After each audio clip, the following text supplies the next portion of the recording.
So what are 25 tips for driving in Costa Rica? Stay tuned to this episode of Costa Rica Story to find out. Hey there, welcome to Costa Rica Story, and if this is your first time here, my name is Ed.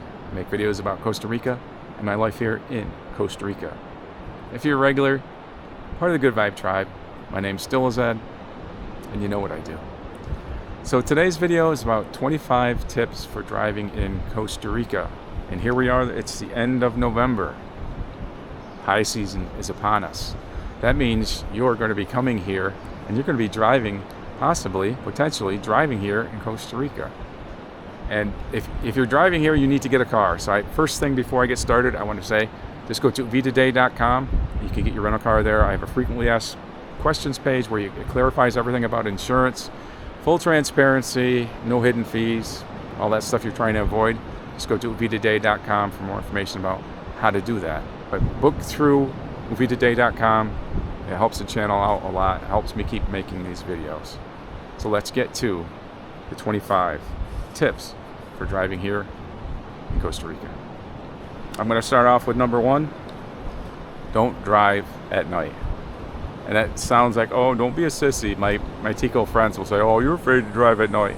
And it's just a matter of safety. You're less likely to run into an issue if you avoid driving at night, especially if you drive at night in the rain. That's really bad. If you're coming from the airport and you got a late flight coming in, maybe it would be a good idea to get a hotel and head off first thing in the morning. Get started just at daylight, get going, and that way you get to see everything too. That's another reason. Drive at night, you don't get to see your surroundings. So number 1 tip, don't drive at night in Costa Rica. Another reason for that is you don't know what you're going to be bumping into because you can't see. So don't drive at night. So number 2, in Costa Rica, it seems like we have a passing culture here. And it isn't just the Ticos, and it isn't just the gringos. It's both the gringos and the Ticos. There's a lot of crazy drivers here. You talk about Puerto Vita, but it doesn't apply to driving. People aren't laid back about driving a lot of times. Some people are, some people aren't. I don't want to do the broad brush stroke thing again, but there's a lot of people here that are very pass happy. So be aware of that, and just don't let it get you off your game. Just ignore it. Just let them pass you. Don't get upset about it. Number 3, there's a lot of one-lane bridges here, and you have to be aware of that. There's not always great signage before the one-lane bridge. A lot of times the one-lane bridges are temporary bridges because maybe there's some work being done. But there's a little bit of etiquette. One side goes and another side goes, but you have to be aware that you probably will encounter a one-lane bridge at some point. And some of the one-lane bridges are really, really tiny. And some of the one-lane bridges are on like a hill. So you'll be going up the hill to the bridge, but you can't see what's coming on the other side. And sometimes there's a bridge like this over in San Isidro where you get up to the top of where the bridge is, and there's a car coming because you can't see until you get right up to the top of the bridge right before you get on the bridge. So one-lane bridges, something to consider when you're driving here in Costa Rica. Number 4, very, very deep ditches. And this can be a problem if you're backing up or turning around and you're not aware. These things are like tank traps, something that you'd see in a war to catch tanks. And when I first got here, I thought to myself, why are these ditches so deep? But after the first huge rainstorm, I saw these ditches fill up with water, and I said, oh, that makes sense, because we need really big, deep ditches to carry the water away because it rains fast and it rains hard here. Number 5, merging can be very dangerous. The signage is a little bit different here. You'll have to get used to that. But one of the things in this area specifically, there's places where the roads go together, and I don't know, people just don't follow rules there, and people always want to overtake you at the last minute coming up there. So that can be a dangerous spot. Just so be aware of the merging issues. It's kind of complicated. There's traffic rules that are pretty much the same as they are in the States, but they're not always followed. So be aware. See that. You're supposed to give way. Number 6, and this is going back to some of our previous points, don't road rage. Leave that leave that behind. This is not a place to do road rage. You don't know who any of these people are here.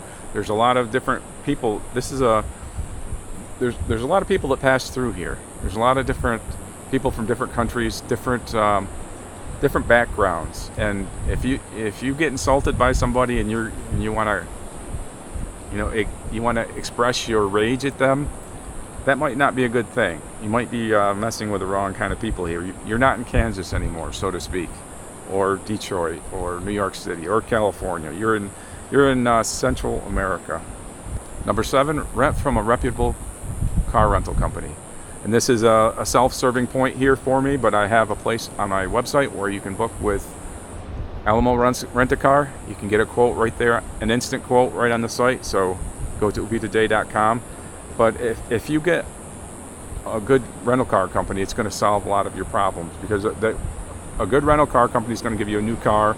They're going to stand behind the car. They're going to give you options for different kinds of insurance. They're not going to scam you with insurance. They're going to be transparent about it.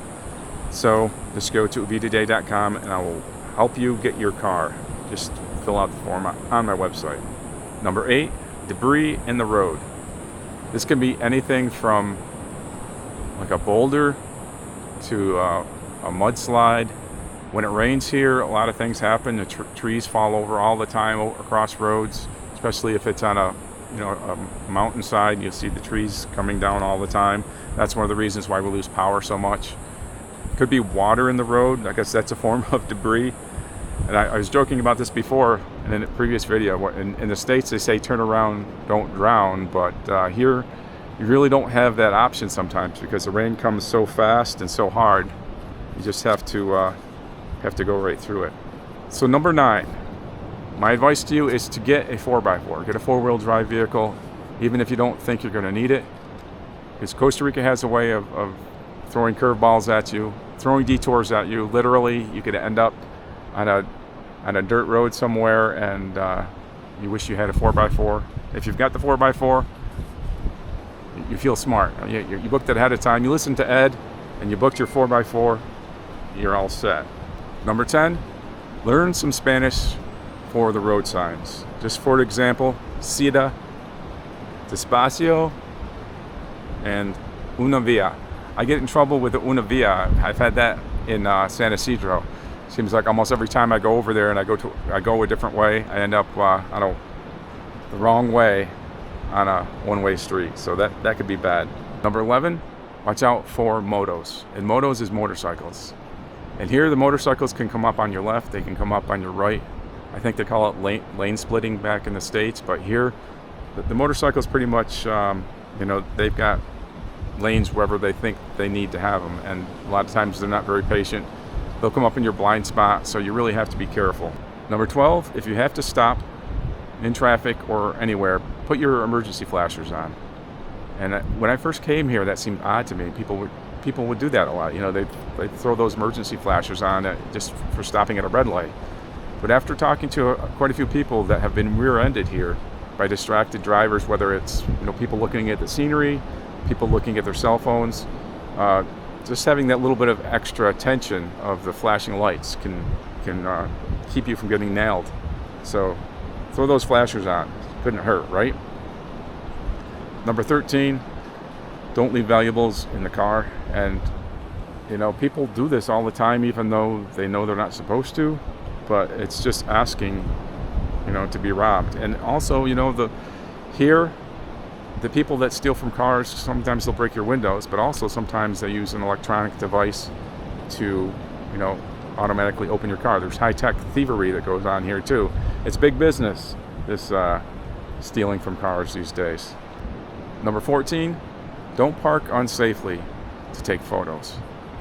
And whether it be at the Crocodile Bridge, or whether you see some wildlife along the side of the road, or whether you see a breathtaking sunset, don't park in an unsafe way to put yourself in jeopardy just to get that shot for Instagram or Facebook. It's not worth it.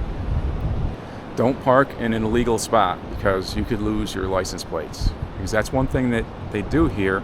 They will give you a ticket, but also sometimes they will, if you park in an illegal spot, they will take away your license plates. And it's not always clear. It's not always evident where the illegal parking is. So it's one of those things. Just be careful where you park because you don't want to lose your plates. That's a big hassle. Number 16, for obvious reasons, but you may have not thought of this, don't park under a coconut tree that's got big coconuts that are ready to go, because if they come down, they'll go through your windshield, they'll put a big dent in your car. So avoid that. There's places like Playa Ventanas where that's very easy to park under a coconut tree. You don't want to do that. Number 17, don't leave your car running unattended for the sake of the air conditioner. Number one, it's a really good way to get your car stolen. And number two, it's not very courteous to the people that may be around you. That happens sometimes at the farmer's market. So somebody will come into the farmer's market, they'll park next to a vendor, they'll leave their car running, even like a diesel, because diesels, you really smell the fumes from a diesel. They'll park and they'll leave their car running so they can have the air conditioner on, for 15, 20 minutes while they do their shopping. Meanwhile, everybody else is choking on the exhaust. So don't do that. Don't be a bad gringo. Don't leave your car running for the sake of the air conditioner. I mean, it's Costa Rica. If you can't stand the heat, maybe you picked the wrong place to be. Number 18, make sure to bring some water and some snacks with you. And you'll thank me for this if you get stuck in traffic or if you're on a long trip somewhere and you don't pass any convenience stores where you can get something to drink or a little bit of a snack. So bring water and snacks with you. Number 19, don't forget your sunscreen. An obvious one, but make sure you wear your sunscreen, reapply. Number 20, always have a small towel on the front seat with you. Comes in handy if you got messy hands or there's a spill or something. Another thing I like to use that for is I use my phone for navigation. A lot of times it's sitting on the seat, and if the sun hits that, it overheats. So having that little towel on there, I can just put the towel over the phone and it doesn't reheat. It doesn't heat up so quickly. So having a small towel with you on your front seat right next to you, that's always a good idea. Number 21, download Waze. It's for navigation. It's what most people use here. Some people do use Google Maps, but I find Waze is pretty good. One good thing about Waze is a lot of people use Waze, so there'll be a little piece of debris up ahead in the road. There'll be a pothole. Waze will say, pothole coming up, or, road check ahead, different things like that. It lets you know. Number 22, download WhatsApp. And WhatsApp is a good thing for directions because if you're in communication with somebody, they're very, very likely to send you a pin via WhatsApp for directions, whether it be a Waze or Google, for you to get somewhere. So having WhatsApp installed is a good idea. Get it installed, learn how to use it. Number 23, don't forget your charging cable for your phone. And most cars today will have some sort of USB port, but make sure you have any kind of little adapters that you need for your phone so you can charge your phone, because a lot of us, we use our phone for navigation. So we need to be able to recharge that. I know you already know this, but I'm just reinforcing that. Number 24, bring a small flashlight with you, whether it be a little tiny mag light or maybe a headlight that you'll wear. That can be helpful if you get caught after dark, where it should be dark. I asked you before not to drive in the dark, but if you end up in the dark driving, this can help you out a lot, having a light. That's a good idea, to bring a small flashlight. And finally, number 25, bring some moist towelettes, some handy wipes with you. And if you're a parent, you probably already have this on your list, but even if you're an adult, having some handy wipes, moist towelettes, you'll find very useful in your travels here in Costa Rica or anywhere. All right, so those are my 25 tips for driving in Costa Rica. And if you'd like to book your car, you can go to uvitaday.com, and I've got a place where you can book with Alamo Rent-A-Car, the company that I highly recommend. It's the only company I've ever used. It's very easy to book on my site, and I have some frequently asked questions there. And also, you can come and experience the Uvita Day adventure with me. That's a lot of fun. More information on that at uvitaday.com. Book your tours with me also at uvitaday.com. And so you're asking yourself, what's this Uvita Day adventure that Ed keeps talking about? Well, watch this video and you'll find out.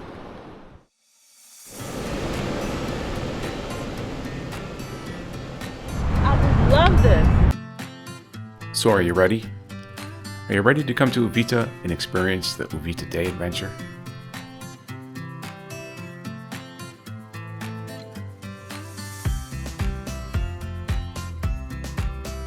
I really love showing people my world, living vicariously through their adventures here.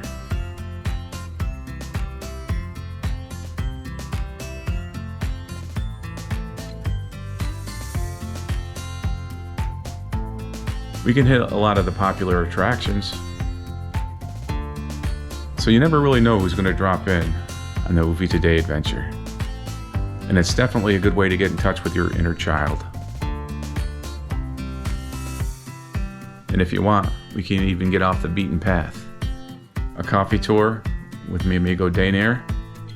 Maybe we'll find some wildlife to photograph.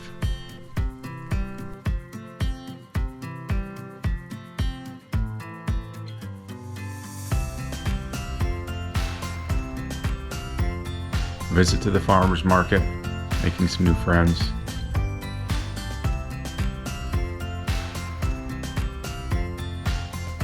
And if you go on a coffee tour, I have to warn you, Dainair might put you to work. Or if you're more adventurous, hike up a mountain trail to a waterfall.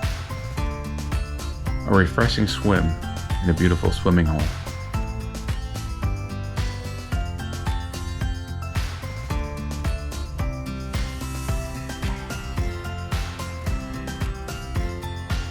But there's a lot to see, and there's a lot to do.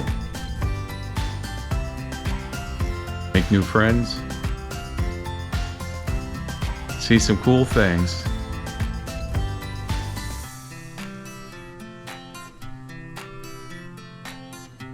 make some memories. The Uvita Day Adventure. Go to uvitaday.com for more information.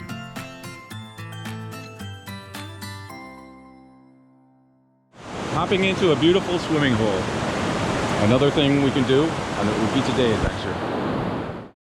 But that's all I've got for this edition of Costa Rica Story. Make sure you like if you liked it, subscribe if you want to, but most importantly, share this video and this channel with a friend. Hasta luego.